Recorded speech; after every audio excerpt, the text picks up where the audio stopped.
हो रसिका भुवि भावुका। निगम निगम कहते हैं, निगम माने वेद। नितराम गमयति बोधयति सा निगमो इति वेदा। व्याकरण के सूत्र के हिसाब से नितराम गमयति बोधयति सा निगमो इति वेदा। जिन वेदों के द्वारा उस परम तत्व का ज्ञान होता है, उस तत्व का बोध कराने वाले हैं, वो है कौन? निगम। निगम मतलब वेद। और वेद भगवान कौन है? कहते हैं कल्पतरु। निगम कल्पतरु। तो कल्पतरु के क्या समझे? कल्पतरु, अरे कल्प मतलब जो हमारे मन की कामना को पूर्ण कर दे, वो कल्पतरु। कल्पतरु माने कल्पितम संकल्पितम नाति ददाति इति कल्पतरु। हमारे मन के संकल्पित वस्तु का जो तुरंत दान कर दे, वह कल्पतरु है। तो फिर उससे बना क्या? निगम कल्पतरुर गलितम। जो वेद रूपी कल्पतरु वृक्ष का गला गलाया फल है। तो कहते गला गलाया फल कैसे? अगर यश फलम गलितम फलम, तो गला गलाया फल है। यह डायरेक्ट अगर यहाँ आया होगा तो फल खराब हो गया होगा। जैसे एकदम गला गलाया, गलितम फलम कहा ना। अगर थोड़ा कम पका फल ऊपर डाली से गिरे, नीचे जमीन में आएगा तो क्षति होगी कितनी? अब तो उतनी जितनी की फट जाएगी बस। अगर कहीं गलती से गला गलाया फल नीचे आया तो किसी लायक नहीं बचेगा, मैला हो जाएगा, फट जाएगा, धूल मिट्टी से सड़ जाएगा। अगर यह मैला फल है तो पृथ्वी पर गिरते ही यह मैला फल हो गया होगा, अगर यह गला हुआ फल है। तो वेदव्यास जी ने कहा नहीं, यह शिष्य प्रतिशिष्य शाखा पर शाखा आया हुआ फल है। कहते कैसे? कहते नारायण के मुख से ब्रह्मा जी की शाखा पर अटका, और ब्रह्मा जी के मुख से नारद की शाखा पर अटका, और नारद की शाखा से व्यास शाखा पर लटका, और व्यास जी की शाखा से श्री सुखदेव भगवान की शाखा पर अटका, और सुखदेव भगवान की शाखा से परीक्षित को माध्यम बना करके श्रवण कराया। तदोपरांत गुरुकुलों में हम सभी को परोसा गया है। शिष्य प्रशिष्य शाखा पल्लो परंपरा सनई सनई अखंड मेवावतीर्णम न तु उच्चेन पातेन स्फुटितम। ये एकदम भी खराब नहीं है गला जरूर, पर धीरे धीरे शिष्य प्रशिष्य शाखा पल्लो परंपरा सनई सनई अखंड, खंडित नहीं है, एकदम सुरक्षित है। अखंड मेवावतीर्णम न तो उच्चेन पातेन स्फुटितम। तो कहते हैं ये फल कैसा है भैया? अगर गला गलाया फल है तो कैसा है? तो वेदव्यास जी कहते हैं गारंटी देता हूँ, बहुत अच्छा फल है, बहुत मीठा फल है। तो कहे अगर ये बहुत मीठा फल है, भाई फल वाला तो अपने फलों की तारीफ करेगा ही करेगा, ये तो गारंटी है। गर्मी के समय तरबूज बेचने वाला कहता है ना, शक्कर से मीठे तरबूज, तरबूज शक्कर से मीठे। तो एक सुनने वाला जो है बाजार में बेचने वाला बेच रहा था, कह रहा था तरबूज शक्कर से मीठे।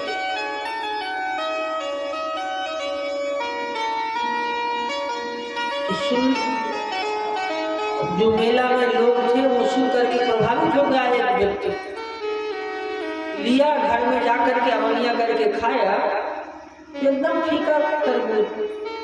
दुकान में ले जाके कहा, भैया आप कह रहे थे तरबूज शक्कर से मीठे और ये उससे भी कम मीठा है। उसने कहा बाबूजी मैं चिल्ला चिल्ला के बता रहा था तरबूज शक्कर से मीठे, तब तरबूज काट के शक्कर डाल के खाओगे तो मीठे लगेंगे, वरना ना लगेंगे। अपने अपने फल की विशेषता के बारे में कोई कुछ भी कह देते हैं। एक केले वाले को ही अपने राम जी ने सुना था, उसने कहा मलाई वाले केले, मलाई वाले केले। और सुन के बच्चे दौड़े कि माता जी घर में दूध की मलाई तो देती नहीं, बाहर की केला की ही मलाई खा लेंगे। अब वो एकदम पिलपिले केला।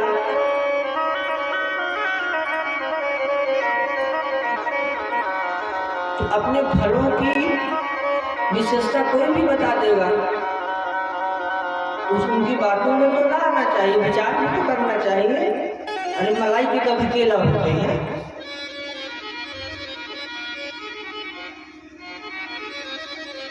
तो ये फल कैसा है? खट्टा है, मीठा है। व्यास जी ने कहा बहुत मीठा है। कहते ये कैसे स्पष्ट होता है कि बहुत मीठा है? सुख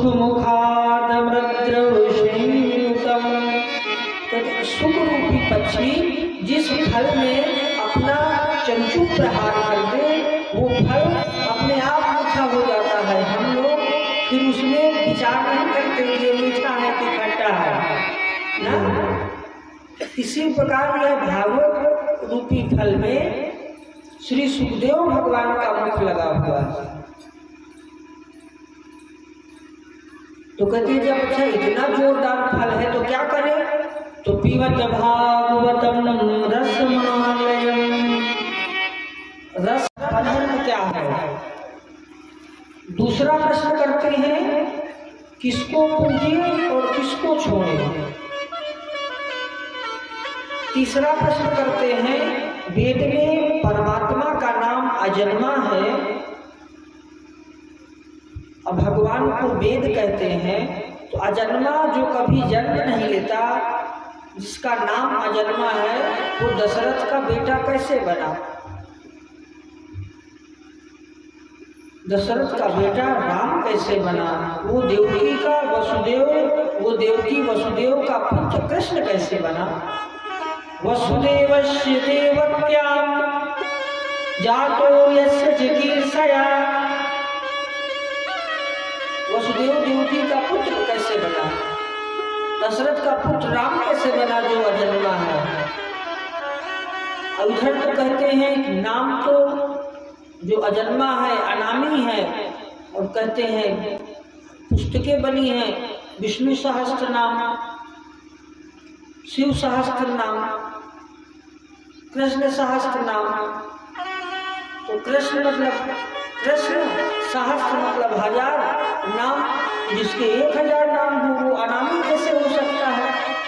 जो दशरथ का पुत्र राम भया वो अजन्मा कैसे हो सकता है ना? कितनी विचित्र बात देखिए। चौथा प्रश्न है भगवान ने अवतार कितने लिए? कोई 1 अवतार कहता है, कोई 10 अवतार कहता है, कोई 20 अवतार कहता है, कोई 24 अवतार कहता है, और कोई तो कहता है हरि अनंत हरि कथा, हरि अनंत हरि कथा, हरि अनंत हरि कथा अनंता, कहीं सुनाई बहु विधि सब संता, कहीं सुनाई बहु विधि सब संता।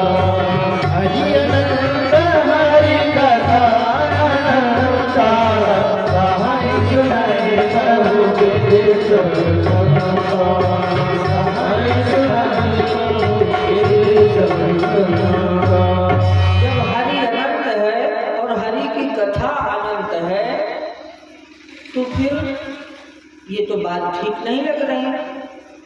तो तस्मात् शास्त्रम प्रमाणम दे, शास्त्र से प्रमाण दे करके बताइए कि हरि कितने हैं, भगवान कितने हैं, अवतार कितने हैं, जन्म कितने हैं।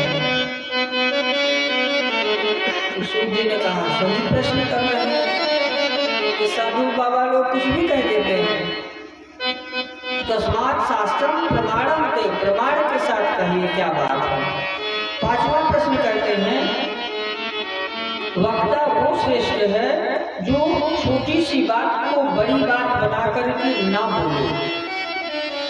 वक्ता वो श्रेष्ठ है जो बड़ी सी बात को छोटी बात बना करके बोल देंगे और लोगों को समझ में भी आ जाए। मतलब समझ रहे हैं, सार सार हमसे कहिए और जो बेकार हो वो आप अपने पास रखिए। छठवां प्रश्न करते हैं, अतः साधो यत्सारम समुद्यते मुनीश। भगवान जब अपनी लीला को संपन्न करके गए यहाँ से, भगवान जब अपनी लीला को संपन्न करने के लिए आए और आने के बाद जब यहाँ से जाने लगे, अवतार लिया ठीक है, लीला किया भाई, उसमें पुराणों में लिखा है द्वापरे द्वापरांत में कृष्ण। द्वापर के अंत में जब भगवान श्री कृष्ण जन्म लिए, 125 वर्ष तक इस धराधाम में रहे, लीला किए।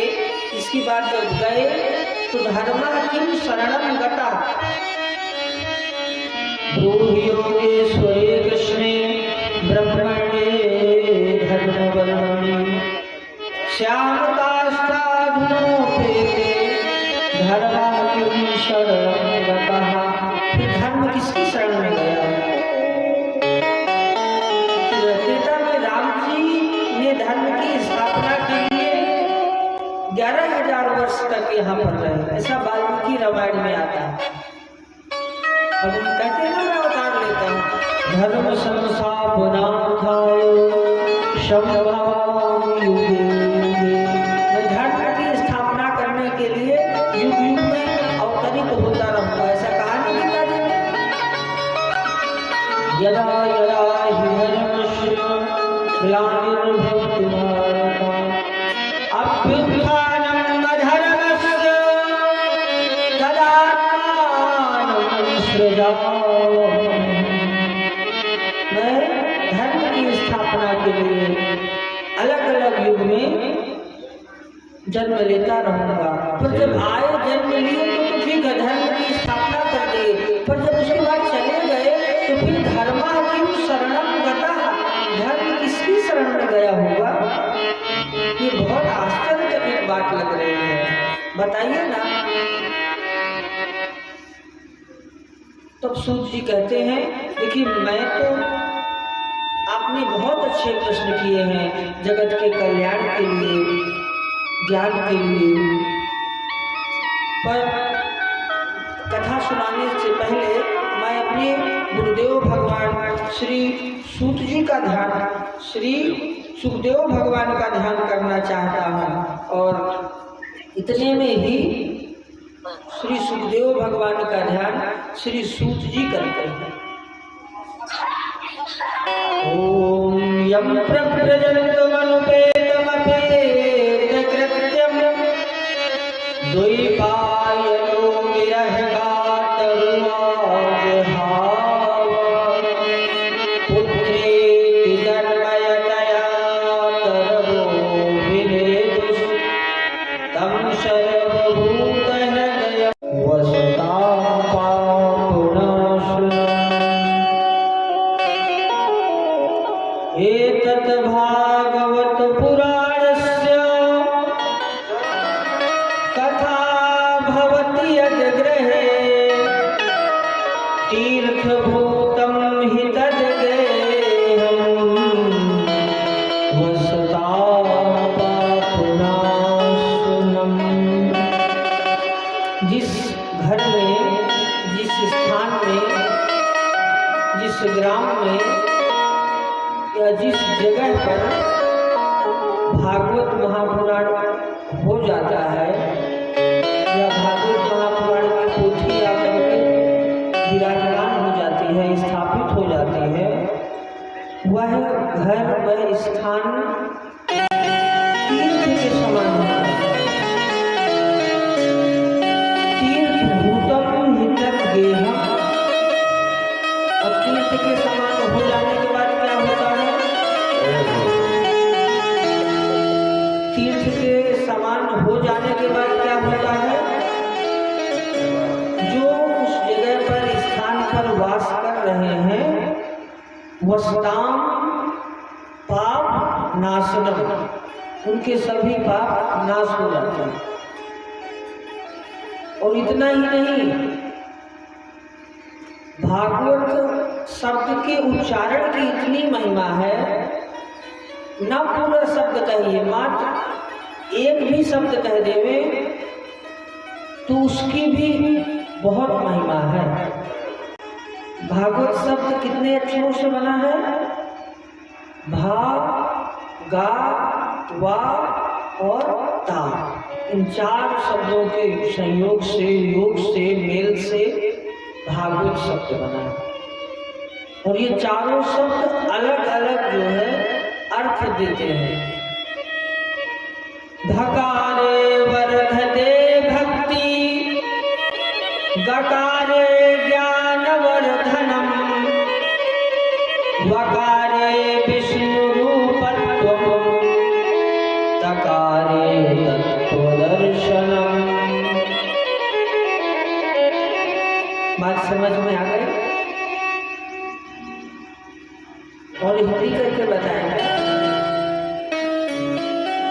भाग्य कहे के भाग्य खुल जाते हैं।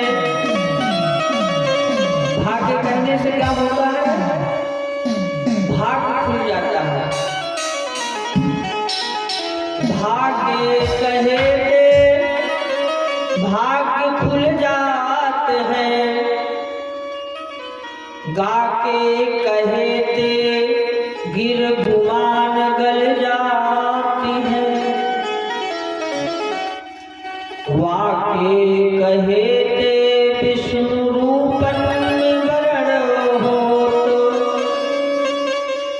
ताके कहते तत्वदर्शन हुई जाते हैं। भाग्य कहे से भाग्य खुल जाते हैं, गाके कहते गिर गुमान गल जाते हैं, वाके कहते विष्णु दूतन में वर्ण हो, ताके कहे से तत्व दर्शन हो जाते हैं। मात्र भागवत शब्द की इतनी महिमा है तो कथा पूरी सुनने वाले को न कितनी महिमा हो, पूरी कथा की न कितनी महिमा हो। और एक दूसरा भा, गा और वा और ता, भा से भक्ति, गा से ज्ञान, वा से वैराग। भक्ति, ज्ञान और वैराग का जिसमें तत्व छिपा हुआ है, तत्व भरा हुआ है, माई बाप, वह भागवत है।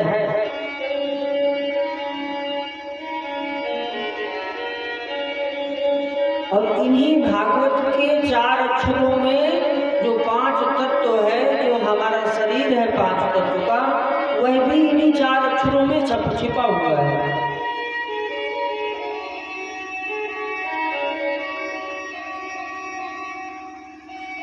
पांच तत्वों से शरीर जानते हैं आप लोग? क्षिति जल पावक गगन सुमीरा, क्षिति जल पावक गगन सुमीरा,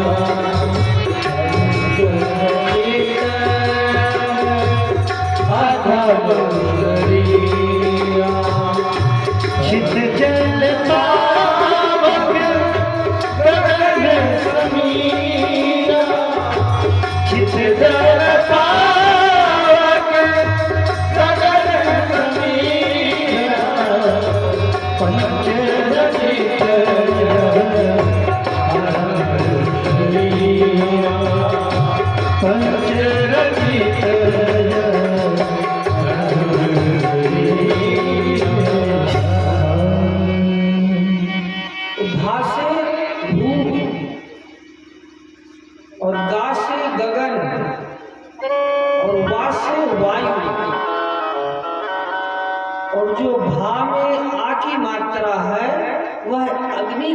प्रतिपादन करते हैं।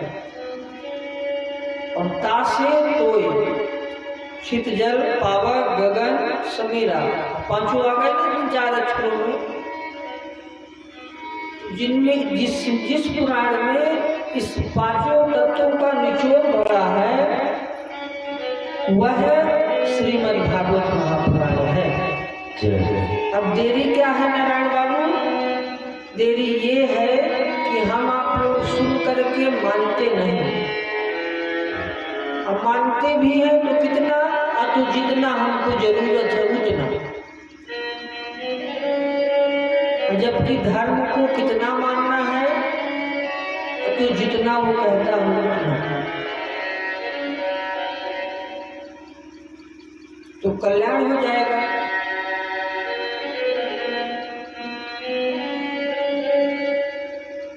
बारह स्कंद 335 अध्याय और 18,000 श्लोकों का समूचा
के संग लाग रे।